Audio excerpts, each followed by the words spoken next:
Hello dear students, welcome to my channel. आप सभी को राधे राधे, जय श्री कृष्णा। बेटा, आज मैं आपके लिए लेके आई हूँ क्लास 8 का साइंस का पेपर। तो ये जो हमारा 2026 में पेपर हुआ है अभी, इसमें पेपर में कौन कौन से प्रश्न आए थे और आपने क्या सही किया है, क्या गलत किया है, आज हम उसको जानेंगे। तो चलिए फटाफट से वीडियो को लाइक, शेयर, सब्सक्राइब कर दें और देखते हैं आप कितने प्रश्न सही करके आए हैं और कितने गलत। सब प्रश्नों को मिलाने के बाद आप मुझे कमेंट बॉक्स में ज़रूर बताएं कि आपके कितने नंबर आए। तो ये हमारा अभी 2026 का विज्ञान का पेपर है, कक्षा 8 का। और सबसे पहले आए थे हमारे इसमें बहुविकल्प। जैसा कि पहला प्रश्न था हमारा, नाइट्रोजन का स्थिरीकरण करते हैं। कौन करते हैं नाइट्रोजन का स्थिरीकरण? जीवाणु। अगर आपने जीवाणु पे सही निशान लगाया है तो आपका 1 नंबर पक्का।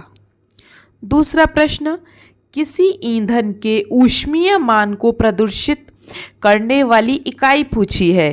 तो ऊष्मीय मान को प्रदर्शित करने वाली इकाई क्या है? किलोग्राम, किलोजूल प्रति किलोग्राम। ठीक है, डी वाला ऑप्शन हमारा सही है। प्रश्न 3, मोमबत्ती की ज्वाला का पूर्ण दहन किस रंग का होता है? आपने देखा होगा जब मोमबत्ती जलती है तो उसकी लौ अलग होती है, लेकिन जब वो ख़त्म होने वाली होती है, बिल्कुल थोड़ी बहुत रह जाती है, तब वो लास्ट में बिल्कुल नीले नीले रंग की जलने शुरू कर देती है। जो मैं आपको बता रही हूँ, अगर आपने उस पर सही का निशान लगाया है तो मतलब आपका आंसर सही है और आप अपने नंबरों को जोड़ते चलें। प्रश्न 4, मानव भ्रूण का रोपण कहाँ होता है बेटा? मानव भ्रूण मतलब मनुष्य का जो बच्चा होता है वो कहाँ जन्म लेता है? गर्भाशय में। ठीक है। प्रश्न 5, बल लगाकर क्या बदला जाता है? अगर हम किसी चीज पर बल लगा रहे हैं तो हम उसका आकार बदल सकते हैं, रंग या स्वाद नहीं बदल सकते। ठीक है। उसके बाद आते हैं आपके खाली स्थान। 5 नंबर के विकल्प हैं आपके 5 नंबर पक्के, अगर आप ये सब करके आए हैं तो। उसके बाद खाली स्थान आते हैं। प्रश्न 6, सूक्ष्म जीवों को 4 मुख्य वर्गों में बांटा गया है। अगर आपने 4 लिखा है तो आपका 1 नंबर पक्का। प्रश्न 7, ऐसे पक्षी जो उड़कर सुदूर स्थानों तक लंबी यात्रा करते हैं उन्हें हम प्रवासी पक्षी कहते हैं। ठीक है। प्रश्न 8, वे जंतु जो सीधे ही शिशु को जन्म देते हैं वो कौन से होते हैं? जरायुज जंतु कहलाते हैं। जरायुज। ठीक है। प्रश्न 9, गुरुत्वाकर्षण बल किसका उदाहरण है? असंपर्क बल का उदाहरण है। प्रश्न 10, अप्रिय ध्वनि क्या कहलाती है? शोर। जैसे ट्रैफिक लगाए, कहीं जाम लगाए, वहां गाड़ियों की आवाज होती है, वो क्या है? अप्रिय ध्वनि है, हमको पसंद नहीं होती है, उसे हम क्या कहते हैं? शोर। इस प्रकार 5 नंबर के विकल्प और 5 नंबर के खाली स्थान से हो जाते हैं आपके पूरे 10 नंबर। उसके बाद आए थे बेटा आपके अति लघु प्रश्न, जो एक प्रश्न 2 नंबर का था। जैसे पहला प्रश्न था, रेड डाटा बुक किससे संबंधित है बेटा? रेड डाटा बुक जंतुओं और पौधों का रिकॉर्ड रखती है। कौन से पौधे और जंतुओं का? संकटापन मतलब इंडेंजर्ड, जो डेंजर में नहीं होते हैं, खतरे में नहीं होते हैं, उनकी। ठीक है। सिर्फ इतने से प्रश्न के 2 नंबर। आपका 12वां प्रश्न आया था, जनन क्या होता है, यह क्यों आवश्यक है? तो जनन बेटा एक जैविक प्रक्रिया है जिसके द्वारा नए जीव उत्पन्न होते हैं। यह पृथ्वी पर जीवन की निरंतरता और प्रजातियों की संख्या बनाए रखने के लिए होता है।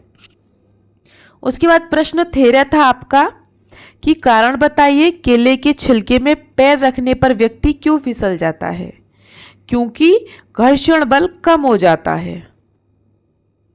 इसी प्रकार छोटे छोटे प्रश्न आए थे। प्रश्न 14, ध्वनि का संचरण किस माध्यम में सर्वाधिक होता है बेटा? ठोस माध्यम में। क्यों? क्योंकि ठोस के कण एक दूसरे के बहुत पास पास होते हैं, इसलिए। प्रश्न 15, पुरुषों की तुलना में महिलाओं की आवाज तीखी क्यों होती है?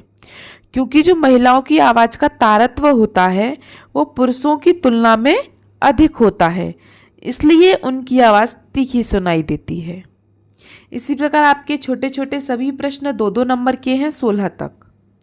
प्रश्न 16, शुद्ध जल को विद्युत का सुचालक कैसे बनाया जाता है? मतलब विद्युत का सुचालक मतलब कि पानी में भी करंट आ जाए, तो हम उसमें नमक या अम्ल, क्षार जैसे आयनिक यौगिक मिला के उसे हम विद्युत का सुचालक बना सकते हैं पानी को। ठीक है। उसके बाद आए थे बेटा आपके लघु उत्तरीय प्रश्न 17 से 22 तक, जो 3-3 नंबर के थे। जैसे 17वां प्रश्न हमारा आया था, हमें बिना ढके हुए भोजन को खाने से क्यों बचना चाहिए? तो बेटा बिना ढका हुआ जो भोजन होता है उस पर मक्खियाँ, धूल, अन्य कीटाणु बैठ जाते हैं, जिससे भोजन दूषित हो जाता है और ऐसे खाने से हम बीमार हो जाते हैं। ये सिंपल सा क्वेश्चन आपका 3 नंबर का था। उसके बाद आपका प्रश्न 18वां था, कोक, कोलतार और कोल गैस, इनका एक एक उपयोग लिखना है। तो कोक, कोलतार, कोल गैस तीनों का एक एक उपयोग आप लिख सकते हैं। आपने क्या लिख के आया है या आप इसमें से मिला सकते हैं। जैसे कोक का उपयोग इस्पात के निर्माण और कई धातुओं के निष्कर्षण में किया जाता है, और कोलतार का उपयोग पेंट, विस्फोटक या प्लास्टिक या छत निर्माण जो छत बनती है उसके निर्माण में उपयोग होता है, और कोल गैस वो ईंधन के रूप में उपयोग किया जाता है। ठीक है। इसमें 3 उदाहरण पूछिए इनका एक एक, और ये 3 नंबर का है। इसी प्रकार प्रश्न 19 है, समझाइए कि कार्बन डाइऑक्साइड किस प्रकार आग को नियंत्रित करती है? मतलब आग को कैसे बुझाती है? आग कब लगती है? जब उसे ऑक्सीजन मिल जाती है। और आग बुझ कब जाती है? जब उसे कार्बन डाइऑक्साइड मिल जाती है, मतलब ऑक्सीजन खत्म हो जाती है, तब आग अपने आप बुझ जाती है। ठीक है। तो कार्बन डाइऑक्साइड गैस जो है वो ऑक्सीजन से भारी होती है और जलती नहीं है। आग लगने पर एक कंबल की तरह आग को ढक लेती है, जिससे आग और ऑक्सीजन के बीच का संपर्क टूट जाता है और आग बुझ जाती है। ठीक है। ये प्रश्न भी हमारा 3 नंबर का है। प्रश्न 20, वायुमंडलीय दाब क्या होता है? तो बेटा पृथ्वी के चारों ओर फैली जो वायु की परत है उसे हम क्या कहते हैं? वायुमंडलीय दाब, वायुमंडल कहते हैं। इस वायुमंडल में स्थित वायु द्वारा पृथ्वी की सतह पर लगाए गए दाब को वायुमंडलीय दाब कहते हैं। पृथ्वी की तरफ जो वायु की परत है उसे वायुमंडल कहते हैं, और उस वायुमंडल पर जो वायु द्वारा दाब लगाया जाता है उसे वायुमंडलीय दाब कहते हैं। सिंपल क्वेश्चन है, ये भी 3 नंबर का है। देखिए प्रश्न 21 कितना अच्छा है, इसे हम घरों में भी देखते हैं। कैरम बोर्ड पर आपने देखा होगा हम पाउडर छिड़कते हैं।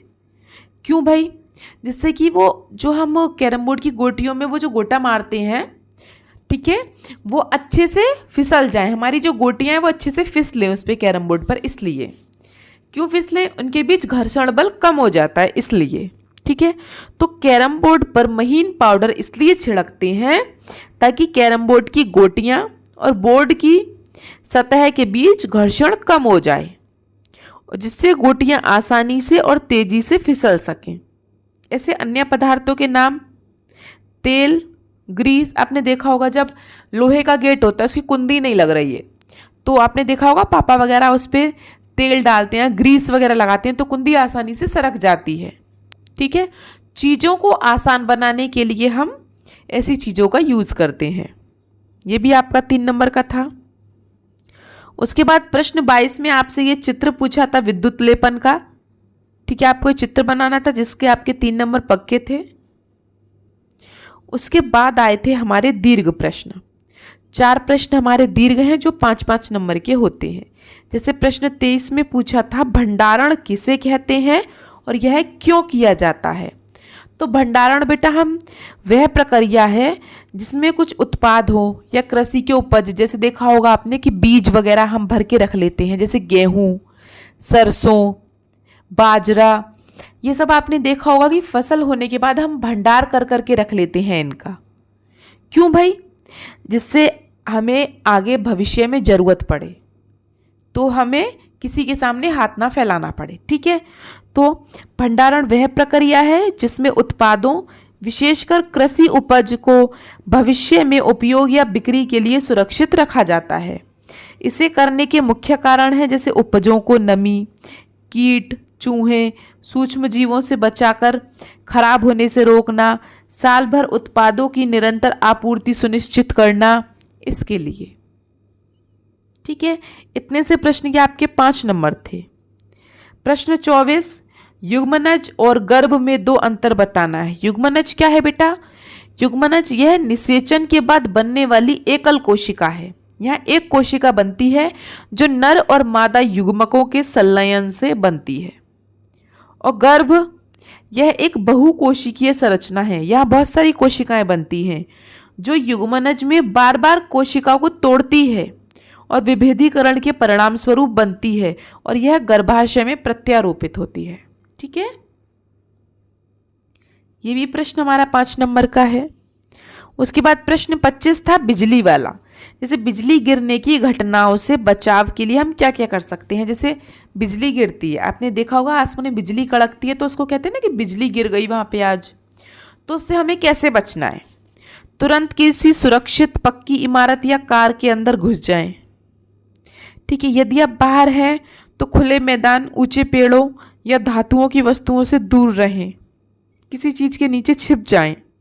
अगर आप तालाब या झील या पानी के अंदर हैं तो तुरंत बाहर निकलें।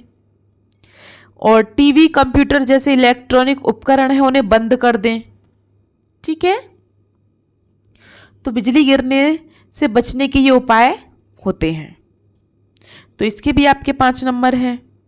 उसके बाद आपका लास्ट प्रश्न था नियमित और अनियमित परावर्तन, हमें चित्र द्वारा समझाना था। तो ये नियमित परावर्तन है, ये अनियमित परावर्तन है। नियमित परावर्तन, ये किरण आई, शीशे से टकराई और दूसरी तरफ चली गई, ये आई, ये चली गई। इस तरीके से सभी किरण आसानी से चली गई। लेकिन अनियमित किरण कैसी होती हैं? ये यहाँ से गई, जो दूसरी किरण जा रही है उसी में से टकरा गई, ये गई, यहाँ टकरा गई, ये गई, ये एक दूसरे में टकरा के वापस आ गई। मतलब ये अनियमित परावर्तन है। ठीक है, ये भी आपका 5 नंबर का प्रश्न है। तो आपको वीडियो कैसी लगी और आपके नंबर कितने आए मुझे कमेंट बॉक्स में ज़रूर बताएं। मैंने आपको हिंदी का और गणित का और आज विज्ञान का पूरा पेपर करवा दिया है। आप अपने सारे पेपर चेक करें। अब आगे आपका सामाजिक विज्ञान का, संस्कृत का रह गया है, वो भी बहुत जल्द करवा दूंगी। तो चलिए मिलते हैं आपसे अगली क्लास में। तब तक के लिए आपका दिन शुभ हो। Have a nice day and thank you.